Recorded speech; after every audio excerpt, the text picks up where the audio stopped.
the proprietor of Julie's Natural Edibles, Dooley joins us and brings us through why she has the natural option for cannabis foods. She's got gluten-free, sugar-free, and she explains that she was diagnosed with celiac disease. Couple that with the fact that she had some kids, she had to do it this way. Okay, so Dooley, here you are. Yours truly. Oh my God! Oh, that's so good. That's totally what I would do if my name was Julie Dooley. You do have to rhyme. You have to keep rhyming. What else goes? What else? Yours truly. What else? That's my signature greeting. Yours Right. truly, Julie Dooley. Oh my God! That's all I got right now. Oh, I'm writing that in emails to you from now on. You can. So Julie's Natural Edibles. We know that you've got edibles. This is the name of the company that we need to know. Yes. Okay. Know it, learn it, love it. Be it. Yes. So what are you making? Right now, we specialize in granola, roasted seed mix. We do a granola bar. Coming soon, more flavors to the granola bar line. We also have our adult candy, which is really a maple syrup almond nut cluster called the Nutty Bite. Well, before you got to the cluster, it feels like you're the kind of the natural cannabis food company. Absolutely. Right. I have the niche of Right. the gluten-free, sugar-free, and pesticide-free edible in the marketplace in Colorado. We're jumping right in because Great. there's a reason for that. Okay. So let's just do it right at the top. Great. Yeah. Why? Why is it sugar-free? Why do we need to do that? The honest, simple reason, Yeah. kids. I have kids. Yeah. And when we were developing this product line way back in 2009, it was logical and made perfect sense for us to develop a product line that was innately mature. Mm-hmm. And granola is not known to be something that kids gravitate to. Right. And so once we developed the granola, the rest of the line came with it. Mm-hmm. You know, there is a granola bar that could possibly be appealing to kids because, you know, the oat companies massively produce these.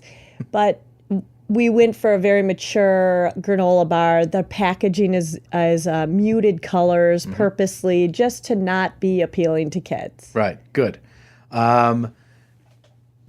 You came to the product set though, or you've brought your own medical background to the product set. That's where I was trying to go with it. Oh, okay. So you're trying to avoid the kids. You have kids of your own, by the way. Yes. I wanted to remind you of that. Yes. So I had to make something that they wouldn't eat. Right. And at the time, granola was not on their list of Right. something they'd love.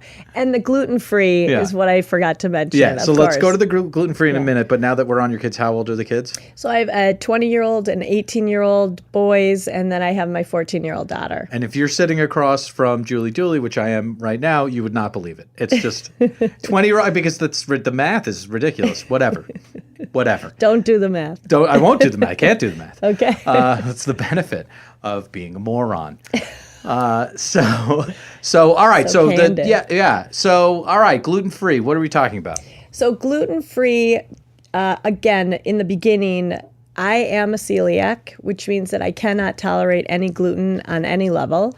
And that, for those of you who don't know, is wheat, rye, barley, and oats. We do have oats in our product line because we do have gluten-free oats today on the market. Thank you to Bob's Red Mill and these large farms. There's a couple farms in the country that are actually doing gluten-free oats, which means that there's no weeds in the crop. Mm-hmm. But we're getting very specific right now. Basically, gluten-free food and cannabis paired together perfectly. Great. So we just continued in that vein. So, I mean, you're this healthy person, and when did you find out that you had to make changes and all of that? Let's actually really go all the way in. Great. So food, diet changes for myself. Yeah. Typical mother back, 13 years ago, feeding the kids simple, fast foods, you name it, the very traditional today's American diet. I was very sickly at the time, finally diagnosed with celiac disease. At the time, I weighed 98 pounds, very unhealthy for my physique. And And I knew it. I felt horrible to raise 3 kids. I didn't have a job at that time because I really couldn't work. I was very sickly and tired all the time. You have severe anemia, and there's all sorts of problems that go with the undiagnosed celiac. So once we found out, it was a matter of, learning about food for the first time in my life. But once we found out, was it a slow progression to get to 98 pounds? That's insane. What was happening? Yeah. How did you?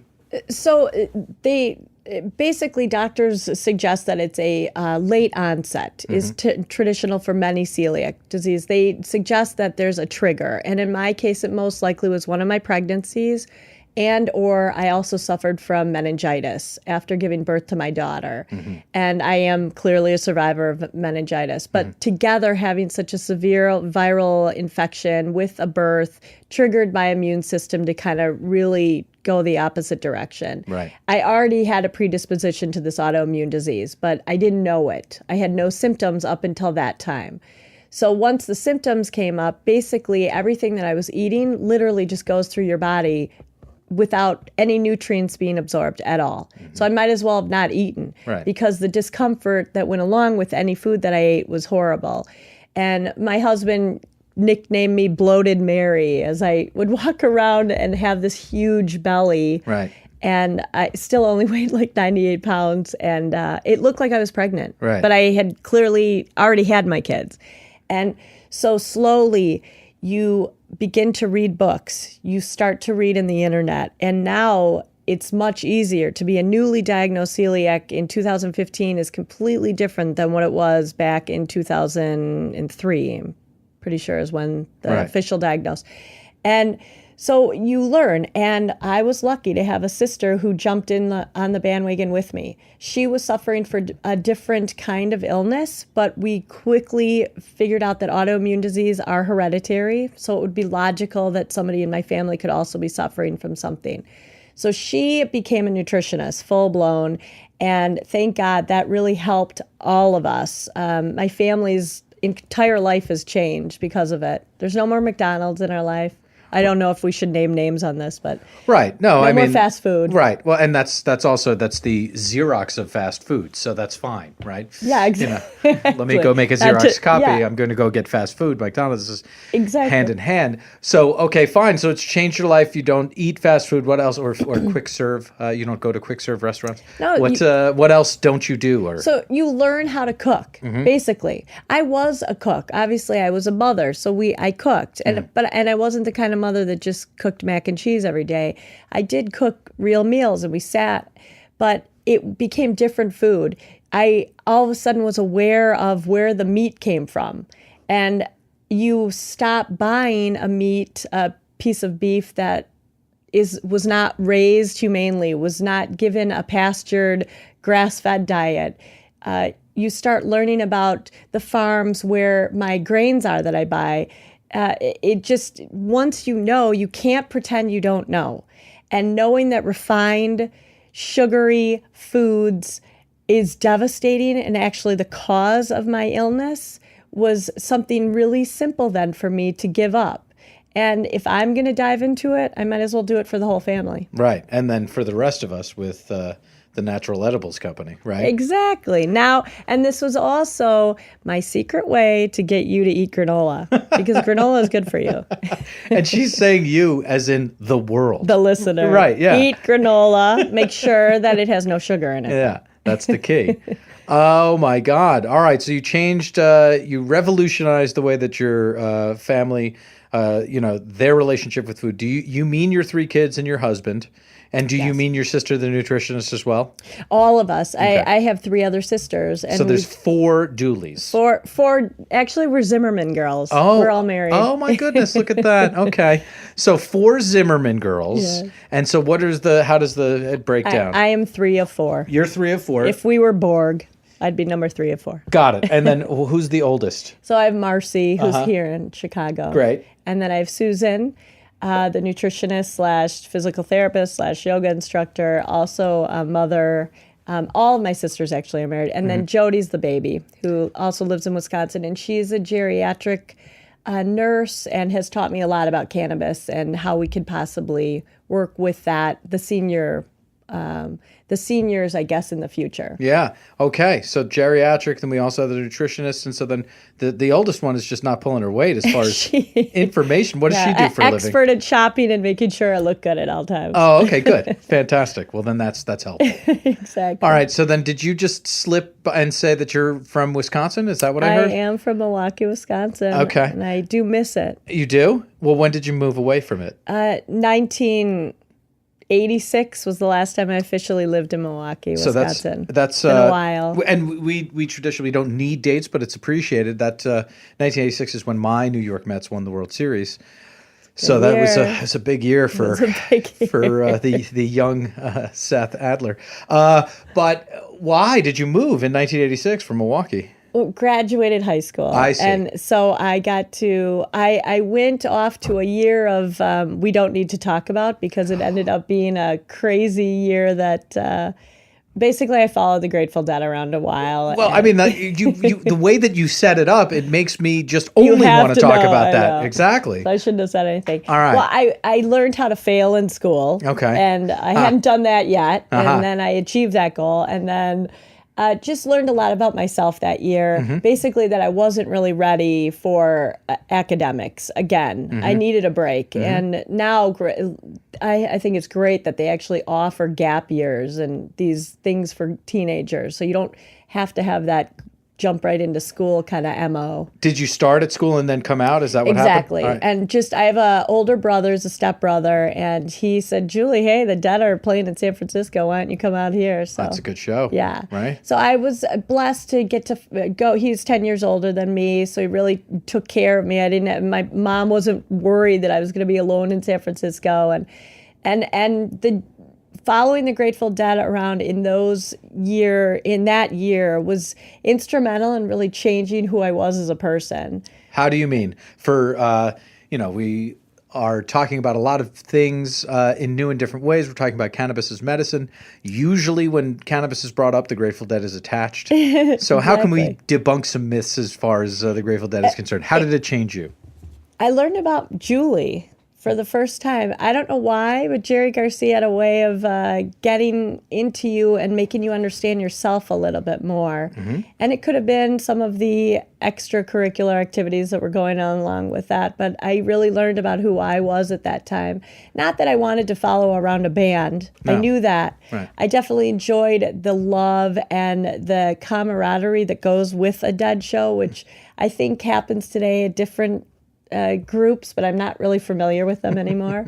But that was a time that a great learning time for me. I also learned that I did want to go to school. That just following a band around was not going to be my life at all. Fantastic.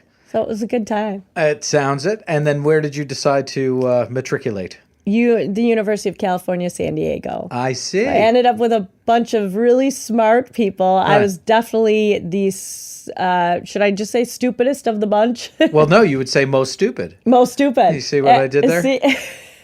I was absolutely. I mean, UCSD at that time in 1987 was filled with up-and-coming engineers. Is that where you met Jen Murray? Students. No, Jen was not at University of California, San Diego. She was at San Diego some or other. No, not San Diego. No, all right. Well, whatever. I can't remember what school she was at. Yeah. Okay. Anyway. That's where I fell in love with science and ended up getting my degree in genetics at that school. Right. Okay. So that's the genetics thing. And then you also studied something else as well. So a little bit of finance, but that was really personal. I don't have formal education in finance except until my later years when I was with the University of Denver. But my father was a stockbroker, is a stockbroker, and finance was a part of our life. Daily life. Got it. So it was, I knew how to balance a checkbook when I was about 10 years old. I knew how to buy stocks around the same time. Right. And we just were very involved in what was going on financially. We had to know that in our house. And then genetics, that whole training and discipline is really about ratios, and it's a very mathematical science. So they really go hand in hand. Okay, so you're brain was trained in finance, which let you understand genetics in a way that made a lot of sense. Exactly. Can you help me? Take me one level deeper. You said it's about Sure. ratios. Sure. What's the next step? You want an example? Sure. Brown eyes, blue eyes. Sure. Why? I have brown eyes. Why do I have brown eyes? So we know then that your parents genetically either had both dominant genes. So it's really just a math equation. Your parents have two sets. Your father, your mother. Right. Both of them were dominant, or your mother could have been dominant recessive. If you have any siblings that have blue eyes, then Green. Yeah. Hazel. hazel Yeah. is a different genetic marker, and it makes it a little trickier because we just studied blue and brown to make life easier. I see. But it's basically, once you figure, it's a 1 in 4 chance then that somebody would have blue eyes if there was a recessive gene. So I don't want to get too much into it, but basically that's how everything was. We had a 1 in 8 chance. We had a 1 in 100 chances. I ended up studying with Dr. Ethan Beer, who's still at the University of California, San Diego, and he was working on Drosophila at the time, which is a fruit fly, and coding that genome. So that was the first time I understood what that whole process went and what it meant. And now I'm happy to say, move forward to 2015, we're working with the University of Colorado Boulder on their genome project for cannabis. And it's nice, all of a sudden my genetic background gets a little bit back. I get to revisit it a little bit because here we are discovering what's really important about cannabis. Yeah, no, absolutely. You get to revisit it directly. Exactly. Yeah. And I get to look at it and I kind of understand what they're doing and why they're doing it.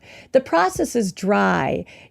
Decoding the genome of anything. I mean, working in the lab that I got to in whatever it was at UCSD for how long I got to work there, it wasn't sexy. There wasn't...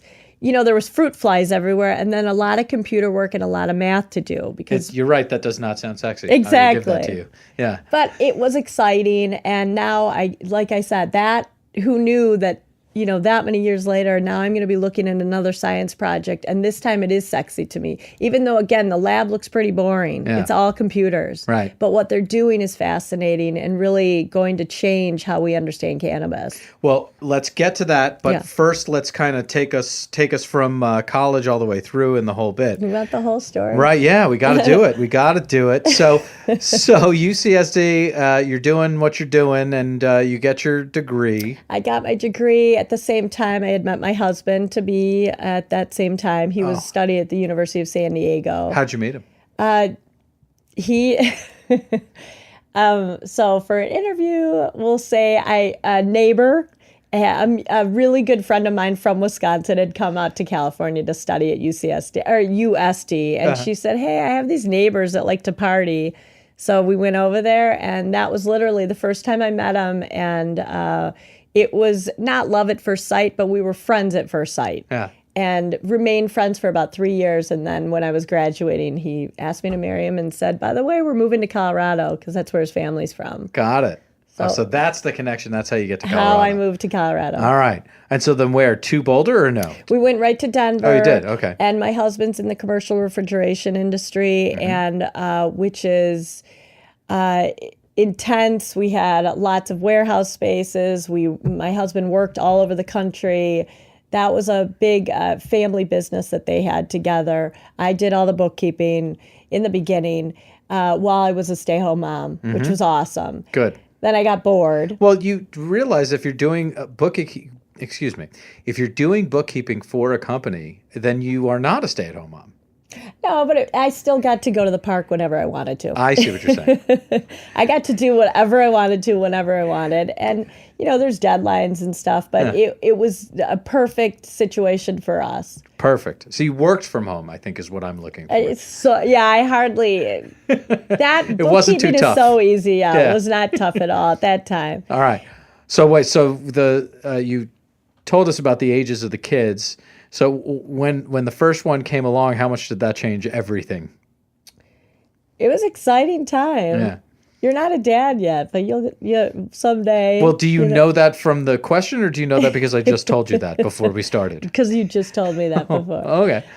Everything changes when you have a baby. Yeah. I mean, I was not, I told you in the beginning before we started talking that these kids were basically surprises. Even though I was married and I didn't have a career at that time yet, I still wasn't really planning on having kids. That's not really who I am. Right. But he showed up, my first son, and it was heaven. I love being a mom. Definitely favorite thing I've ever done in my life. My kids, Michael, the oldest, is just watching them grow up. It's kind of fascinating. Same thing as the business. Yeah. And so it really did change everything. Not until though my third was born did I really start to get a little bit more serious about what I wanted to do. Yeah, well, what came first, I guess, the chicken or the child? And by that, I mean, you say you were working from home, or you say you were a stay-at-home mom. Like, had you quit a job? How did that? I never had a job yet. What? I never had applied for a job. Because why? I didn't have to. All right. My husband had a full career. Yeah. He didn't make a ton of money. I never was one of those women that needed a lot. And I was really happy with what we had. And I'm not, I never had those grandiose ideas that I had to have, X amount of space, a certain kind of house, certain kind of vacations. I'm a go with the flow kind of girl. Got it. And that was fine. That I didn't want to work and be burdened. And if it meant I had to get up every morning and do things that maybe I didn't enjoy, right, why would I do that? For more money? It was like, that seemed like the stupidest idea ever. And my husband was extremely supportive of that. And he was the one who really wanted the kids. Get it. And he's the one you talk to about all the dates. Yeah. When are their birthdays, their anniversaries. He Dad knows all of that. It's you bring an unlikely story to entrepreneurship and being a CEO. So this is interesting. Okay. So you've got your stay-at-home thing going. You go to the park whenever you want. I was really good at that too. All right, good. What age? The third one comes along, like you said. Little Sarah. All right, and then why? What was the change? Why did you all of a sudden have these thoughts of... Sarah, she was finally about 4 years old, so now she's going to preschool and she's doing that whole routine. And I was not about to stay at home and cook and clean and wait for them to come home. I loved it. I would never change anything about that whole time. And I recommend wholeheartedly to any person who wants to have a child to do that for themselves, plus for the child. But it was boring after a while, and I'm not into yoga. I don't go play tennis, and I don't want to have lunch with my girlfriends every week. So it was like, okay, what's Julie going to do now? Because that's not going to cut it. And I couldn't go and follow the dead around anymore. Right. They were gone. That was out. So, yeah, I had to come up with something. So I was just, I was thinking about my skills, and that was kind of fun, writing them down for the first time. I made up my first resume for the first time in my life, which was remotely impressive, even though I felt like I still hadn't done anything. And it's something to say when you could put that you have a degree. Sure. That really, I think, meant a lot to me. And I felt like my resume was stronger because of it. So I'm a huge advocate of secondary education. As much as people want, I just think it's fabulous. Anyway, so we decided at that point, I started looking around, and at this point, 3 kids, we do need a little bit more money. I'm getting a little tired of constantly penny pinching because I'm really not good at it. Got it. I'm not the coupon woman. I'm laid back, and now because I'm going to need a little bit more cash here. Exactly. Right. So a little bit of searching on the internet and found this position that they were offering or asking for at the University of Denver for a budget officer.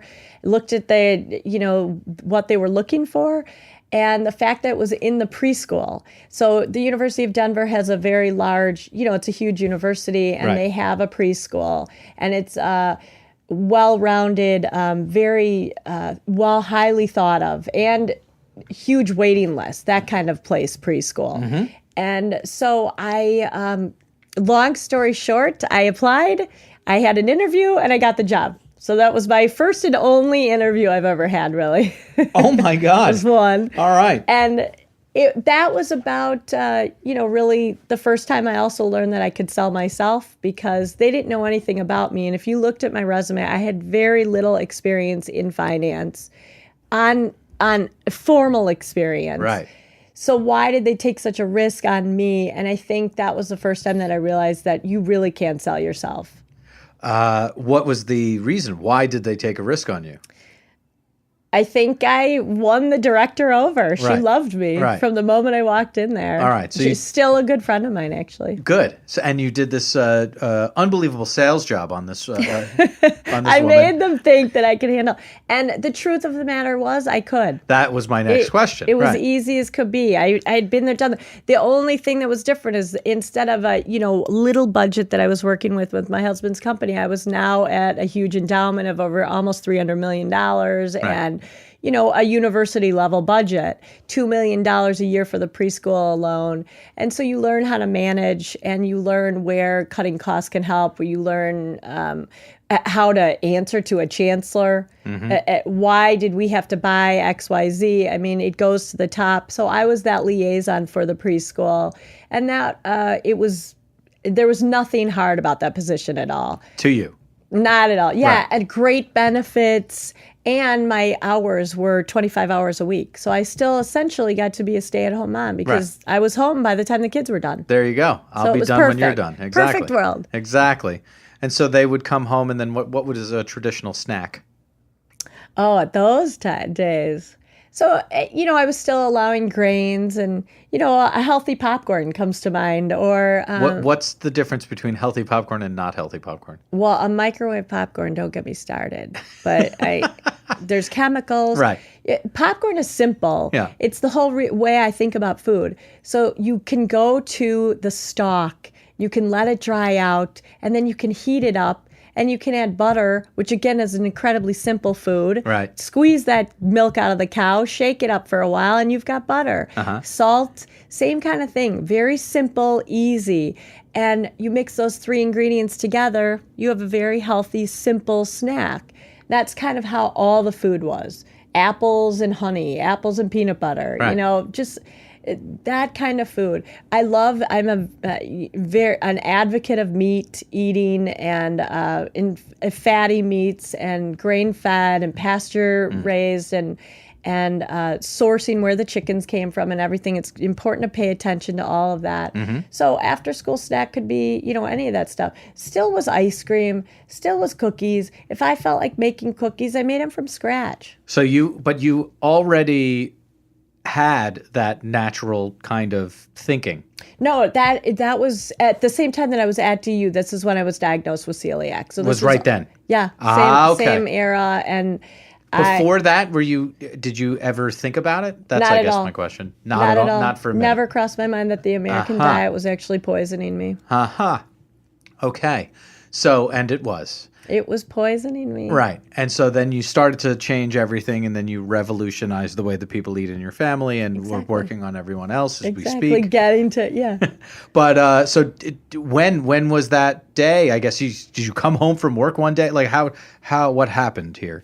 Well, it was more like I finally got insurance switched with the University of Denver, and I had to go to a new doctor. Okay. I had already been to about 7 or 8 specialists at this time. What is wrong with me? I keep losing weight, even though I'm eating.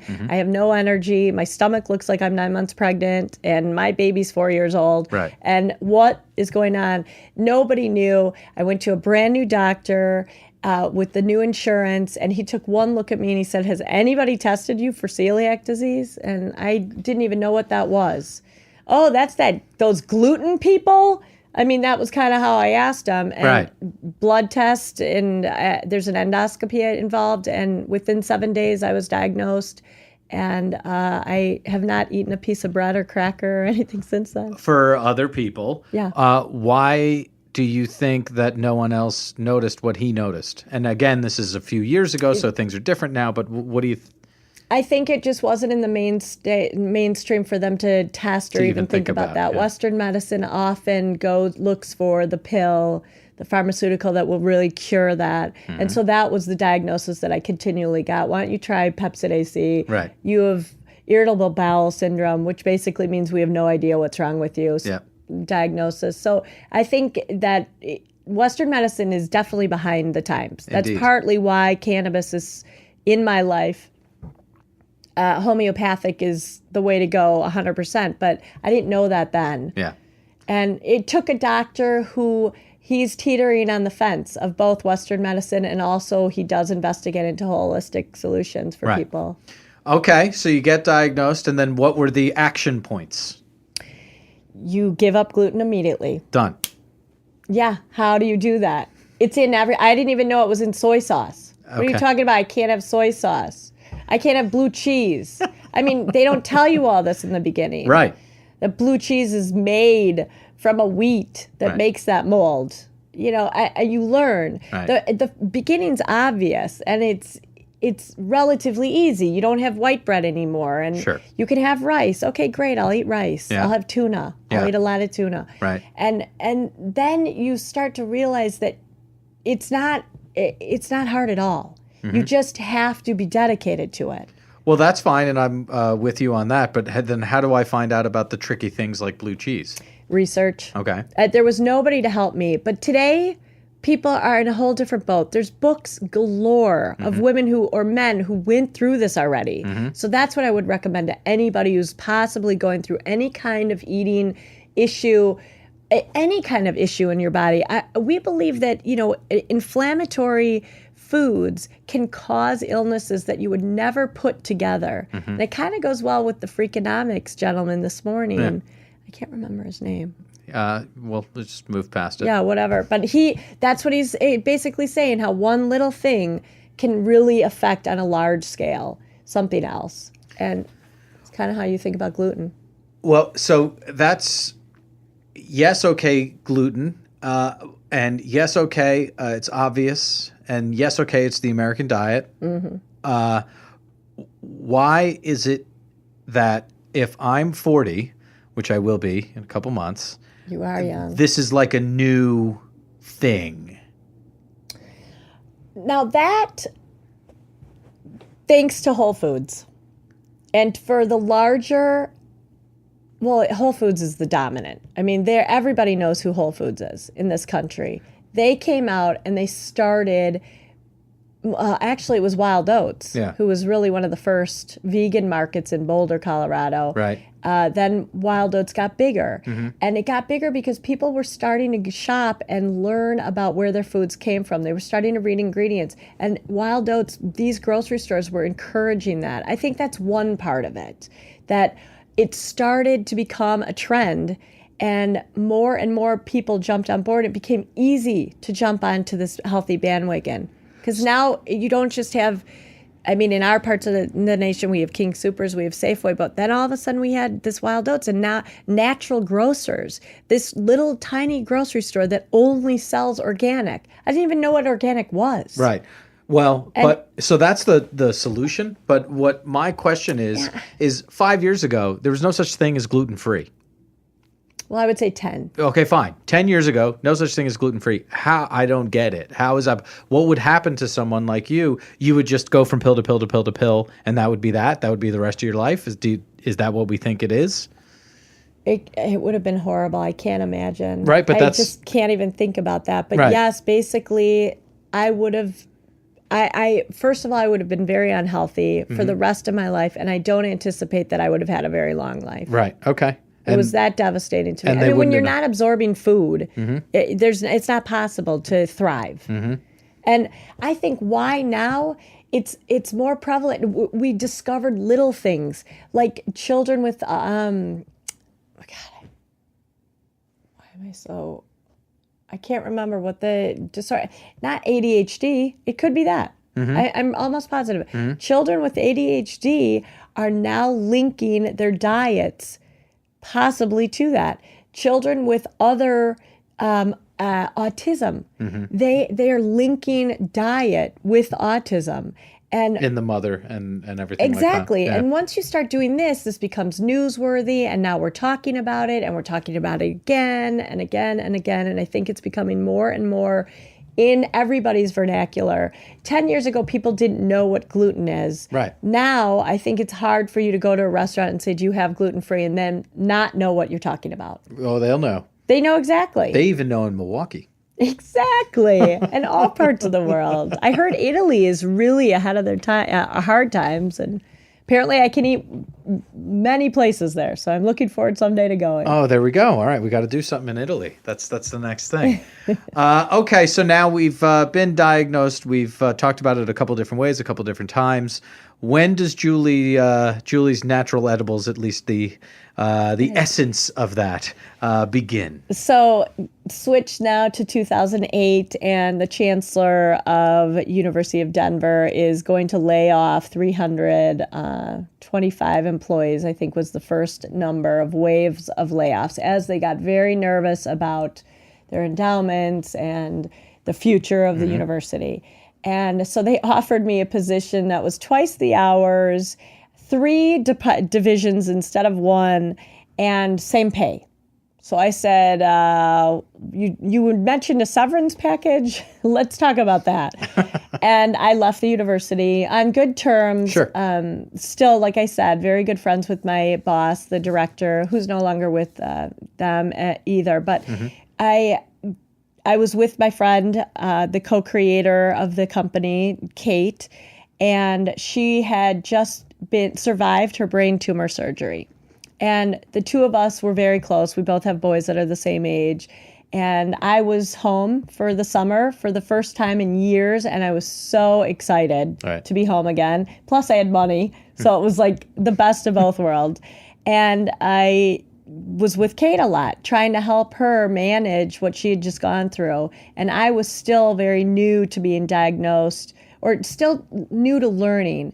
I will tell your listeners that the process is long. It's not something you can change overnight. I mean, you can give up gluten overnight, but the process of what I did changed my entire life and how we eat and what I know. That process was a long process. So that was all going on at the same time that I'm helping Kate. And smoking marijuana for me was a godsend. It helped every time I had a bad stomach ache. Right. Nothing helped like marijuana. Right. I stopped taking all other pharmaceuticals because none of that helped. First, we're talking about the long process and how you had to learn all of that, and you were helping Kate and making sure that she. And now we've introduced cannabis into our world and again. so you're smoking cannabis every time it helped, is what you just said. It helped, but it doesn't work when you have 3 little kids at home. You can't smoke cannabis around them. I wasn't going to do that. I didn't want it in the house. I don't want them to think I condone it for them to use. And so how do you do that? Kate had a second kitchen, a part of her home. And so we had a private kitchen that we could begin producing and testing our first butters. We became butter extractors at the very beginning. So first off, in terms of stomach and cannabis relieving, we've talked about Crohn's and colitis on other episodes. Great. So yeah, exactly. Great. But how did you make the connection between, or how did you directly go from smoking to butter?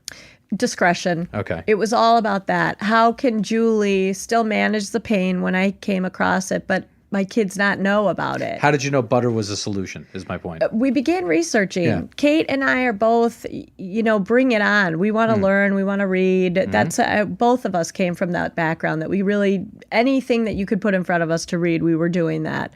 And things have changed a little bit now because time doesn't allow for so much research. But back in the day, that's all we had was time to research this. So we started slowly just following several recipes and getting the idea that maybe this could help.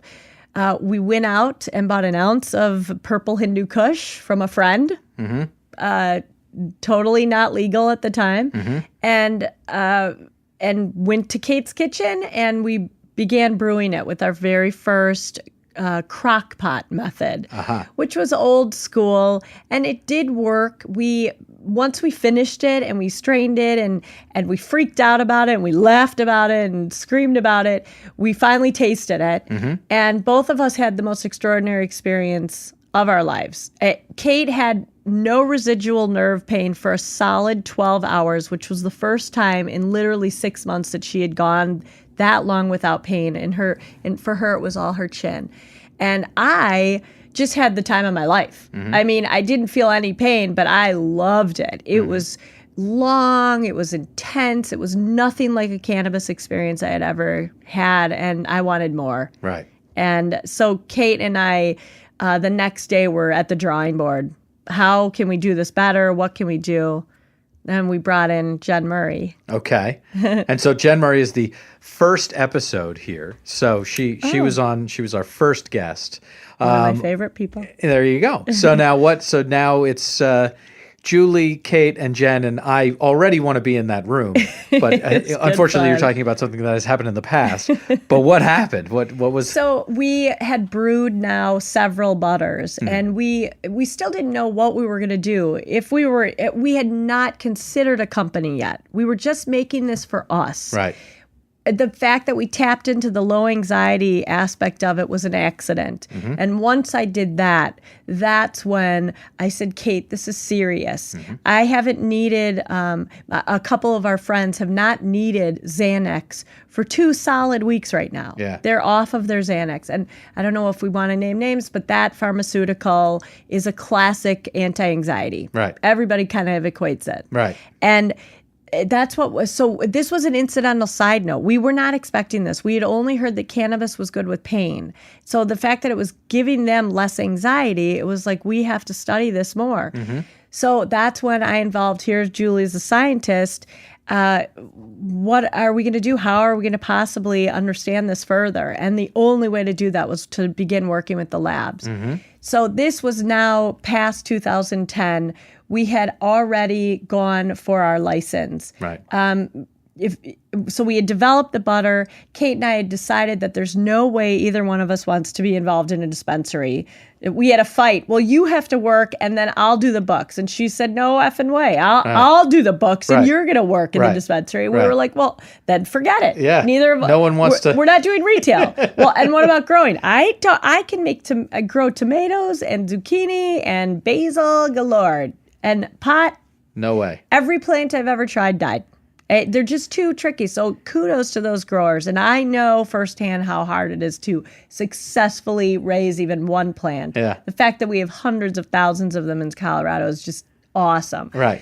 But so now it's we've gotten our license. We were a part of that whole wave where we had to go to the racetrack and stand there and with our big box of for our license application and sign on the dotted line and pay $1,200, and we had our license. There you go. So now we're still, because I am the slow, methodical person that I am, I had no intention of really starting the business and selling anything until we understood the product. And so I was fortunate to find a commercial kitchen with one of my husband's dear friends who said, "What are you doing, Julie? What can of butter?" And I said, "Well, John, I promise you won't really smell it too much. Do you care?" And I don't give a shit what you do. You want to pay me for that room over there? I said, "Yeah, we're going to remodel a little bit." "Well, that sounds good to me." So this is my landlord, who's still my landlord, Excellent. one of our dearest friends. And my husband can build a kitchen in his sleep. Yeah. So this was very easy. Literally in a weekend, between Kate's husband and my husband, they had our little kitchen built out, which is still the same kitchen because they do solid work. And so we began in there very slowly, really honing and developing a can of butter recipe. But to do that, that's when we needed Jen Murray. At the time, she wasn't available, but there was another company called Full Spectrum who had kind of jumped in for the laboratory. Now, they made claims. They said they were telling us all this information. We don't really know if they were full of it or not because they were the first ones of their kind. And so we started testing with them regularly to figure out exactly how to process a can of butter at the level that we do now. Yeah. So that testing was excruciatingly long. It cost us a fortune. I still had not one product that I was willing to sell. All we were doing was mastering the butter technique. And I was in the position that I didn't need an income. Again, what do I care about money? I'm not planning on traveling. I didn't have kids in college yet, so it was fine. It was a good time for me to do all of this because everybody nowadays, they want to jump in and how are we going to have cash flow immediately? And it was sure. like, that was let's not worry about cash flow until we've got a product that's viable. Because this is brand new industry, and really shame on anybody who puts a product out there that hasn't been tested. I have no tolerance for that. And anybody who tells me otherwise really bothers me. But you don't have to test, Julie. And then what are you selling me? You're selling me something that you tell me is something? Right. Well, I don't believe you. Right. I want numbers behind it. I need data. Exactly. So Full Spectrum began in 2010, and all we did was continually test the butter. And we came up with, now we have a 24-hour extraction method that's very tight. We have temperature variations that are timed perfectly. We have concentrations that we do because based on all of this data. So now we can produce and produce and produce one of the highest tested butters. And that's when Full Spectrum was just okay. And all of a sudden, here's this little blonde who shows up at Kate's house personally and said, you know what? I really want your business. What do I have to do to get it? And we were just like, we like you. We believe you. You know, what you're selling. She did a good job. She mentioned the fact that she went around knocking on doors. She literally. So you're one of the doors. I was one of those doors. She came in and we talked about butter, and I was going to be the first butter that she tested. So she was really excited about that. And it was great because then all of a sudden we could, the level of testing just skyrocketed. Right. Because Jen, as fast as she introduced a new test, I was always at the first one there. Here, test for pesticides. You can do microbials? Great. Let's test for that. Right. Oh my God, we're doing homogeneity. Let's figure that out. Right. Is Julie's product homogeneous? Right. And all of that was really essential. I built that into our budget from the moment we left that racetrack. That was part of our budget. How did you know then that you needed testing in your budget? Because that's who I am, and I was not going to put a product that had never been invented, really, except in somebody's home, on the street. Not going to happen. Not going to happen. All right. So you get your testing done. You master the butter. You're ready to go. Here we go. What do I make? Let's start with gluten-free. All right. Short and sweet. So what did you? No. What was the first product that you made? Our granola. Okay. And that was designed instinctively. It's mature. An adult will gravitate towards a granola. A child will not. Right. A baby, we were envisioning a toddler walking up to that table and finding granola. A baby puts his one piece in his mouth and maybe even spits it out. But a chocolate bar, a cookie, they're going to devour the whole thing. Oh, sure. So that was really how we thought about it. And also thinking about ingredients, since that's so important to me. You could list all 8 ingredients. They're so obvious of what they are. Right. You know, maple syrup, kosher salt, gluten-free oats. And so that was perfect. We produced, it was a 50 milligram product, a 4 ounce, so about a cup and a half of granola with only 50 milligrams in it. And we made a separate label that we called a hang tag because we put our labeling on it, but we didn't feel like that was enough information for the consumer. So we put a hang tag on that we literally stapled and put a bow with every one. And because we were only producing at that point, I think we produced 100, in one whole week. Right. And what was on the hang tag? Brilliant information about what to do if you over-ingest. There you go. Because thank you, Kate and Julie discovered that over-ingestion is possible and it is very uncomfortable. Indeed. And your friend Julie Berliner has told us that she also gives more information with every, product as well, than what is mandated. It's critical information to the consumer. What the state required to put on the package is 90% of it unnecessary for the consumer. Right. What is necessary is how to consume it, what to expect, and what to do if you over-ingest. And that we had to buy an extra super deluxe 3-page label that now is on every product. to fit all of that information with what the state required, with what the city requires, and now what Julie requires. Right. So we have 3 pages. These are Julie regulations. Yes. So what do you do if you overingest? What is the advice that you give? So glad you asked that question. Oh, good. Stay calm. You only consumed cannabis, and it cannot kill you. So you have to have that in your mindset that you should stay calm. Trust a friend to be with. You should always kind of have your DD with you because that person can talk you down when you need it. And also do not eat anything with fatty foods. Fat intensifies the effects of cannabis in the body. If you eat more fatty foods on top of your edible, you're going to have a longer, more intense experience. To do the opposite, you want to flush it, you're having a terrible experience, do not eat.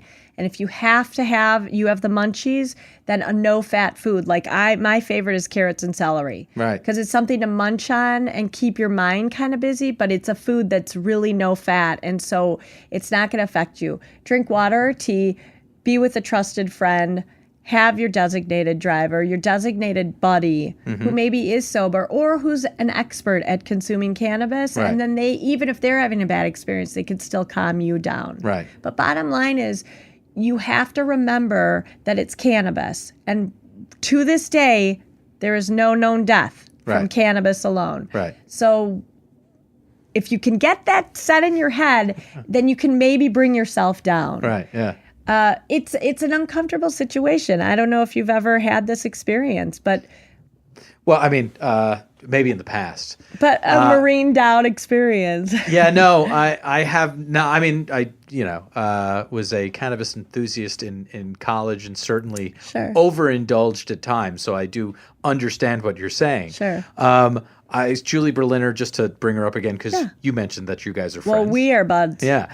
Julie stick together. There you go. You got it. Also mentioned start low. Start low, go slow. Yeah. Now so why I know Julie Berliner so well is because of our Edible Council in Colorado, which is phenomenal. So we sit at a table every Tuesday, and except when legislation's in session, which thank God it's over. But we sit every Tuesday and we talk about everything that we've got on our to-do list as a organization, as the industry representatives of MIPs, marijuana and manufacturers of infused products. So we work together. One of the things we did was create the Edible Education Card, which its whole philosophy is start low and go slow.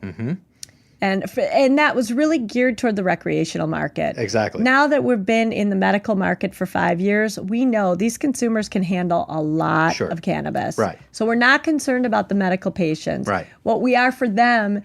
You're not concerned about them being confused. Over-ingesting. Or over-ingesting, yeah. For them, it's a whole different world. We have high doses. Right. We have small products with large amounts of cannabis. Right. But this is a medicine for them. Right. And yes, you're laughing, but I Well, no, I'm laughing because you said we're not concerned about the medical consumer. That's not what you meant in any way. In fact, it's the opposite. Exactly. We care only about them. The recreational user, go have fun. 10 milligrams is plenty for you. Exactly. That's exactly it. All right. So we do granola. What else? What else can I get from Julie's natural edible? So the granola worked pretty well. Yeah. We had to immediately increase the milligrams on that one. Okay. So we got pushback almost immediately and had to bump that up to 100 milligrams. And now, coming July, you'll have the 200 milligram granola available in stores soon. We're looking forward to our roasted seed mix that also is going to be 200 milligrams instead of 100. This is a perfect example of a no sugar edible at all. It's 4 ingredients. It's sunflower seeds, pumpkin seeds, sea salt, and clarified canna butter. It's a beautiful delivery system because it's a high protein and there's no sugar at all, so it's very effective. And the surprise with that product line was our more mature patients, 60 and over, that sells for them. I can't keep that on the shelf for our older patients. For either medical or recreational, I mean, these sound like great kind of products to bring on a hike. Oh, absolutely. Right? Now Julie's condones all sorts of healthy behavior, and hiking is definitely one of them. And it's really been instrumental. It's a great, discreet way to start your hike. And if you eat, so our products are also strain specific. Now that goes back to me trying to figure out why did people have low anxiety. So to really, truly figure out the anecdotal properties of each strain, we had to remain strain specific. So now we can say this one is task orientated, or it doesn't say it on the package, but you could easily take this for a full day of skiing, a full day of hiking. If you need to garden all day, it'll work for all of that. Right. We have others like a strawberry skunk, which is kind of a surprise one. We weren't expecting that to be such a task orientated, but then once we get the lab results back and it spikes at certain levels for different cannabinoids, then we knew that, hey, maybe this is, and then we do our trials. So we still have anecdotal evidence on almost every strain. Well, absolutely every single new strain that's brought into our kitchen, we have to go through anecdotal testing. And that process involves about 20 patients and super fun time. Like I have people that are always like, any new strain, Julie, we want it. And that helps us tremendously move forward. So we were able to know that a really strong kush that's a high intense indica is going to make you sleepy, couch lock, sedentary, however you want to put it. Right. Totally different than a strawberry skunk. Right. So that's why we don't mix. We stayed true to cannabis as best we could. Yeah. And we introduced a couple more products, and our granola bar, and then the Nutty Bite, which is my adult version of candy, and that's a maple syrup candy. Right. A paleo friendly because there's no grains in that. There you go. So we didn't talk as much about diet as I would like to. So if you have more time another time, I'd love to do that. I think we're going to talk personally about it, Seth. I think we should. But we have two more personal questions for you before we go. And they're the same questions we always ask. What has most surprised you in cannabis? And what has most surprised you in life? So, interesting question. Some people kind of mesh them together. Some people are able to keep them separate. But in terms of cannabis, what has most surprised you? In terms of cannabis, what's most surprised me is how good it is. And I don't mean like how great it is to smoke and get high. I mean, I'm surprised that I found very little derogatory information about this plant. In fact, nothing that would lead me to believe that it shouldn't be out there and available to the general public in a big way. Right. I didn't expect that. I thought that it was good for me. It was good for a few other people.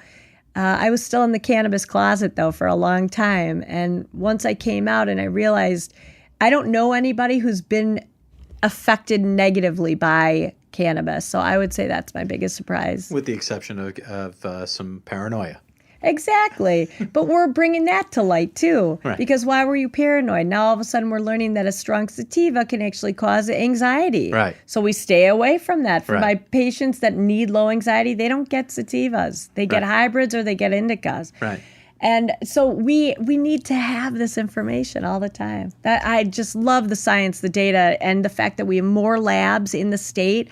I know Jen Murray wouldn't say this because it's competition for her, but it's been wonderful for scientists. I disagree with you. I think that she is gung-ho about testing, and she'll be just fine as far as competition. You know what I mean? Like, Yes. yeah, sure. I mean, it's like annoying, but I think that testing, yes, is Jen's perspective. You know what I mean? Good. And that's my perspective as well. Yeah. In fact, they're making it law in 2016 that testing is required for medical. It's been actually annoying for me right now that it's not. Exactly. And I'm always going to be an advocate for testing, and I will not listen to any excuses of why you don't. I'm sick and tired, in fact, of hearing excuses why people don't test. I'm up to here. I'm up to here. There is no excuse in my opinion. There literally is.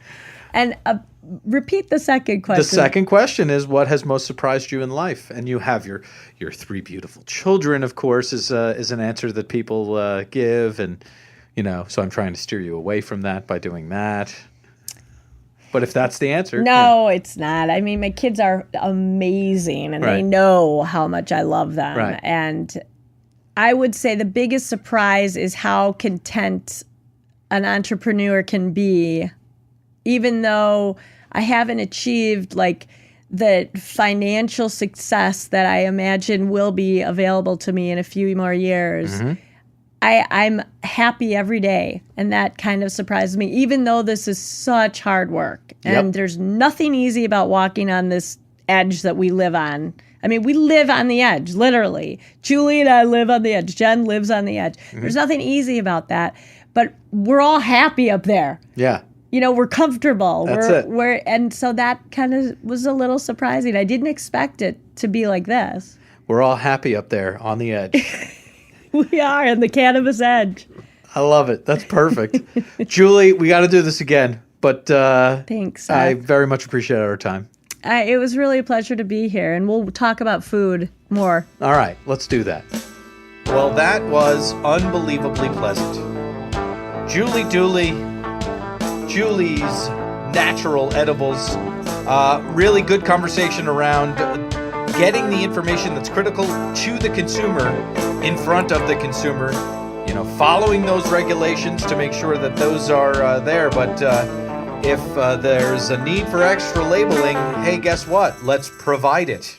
Thanks, Julie.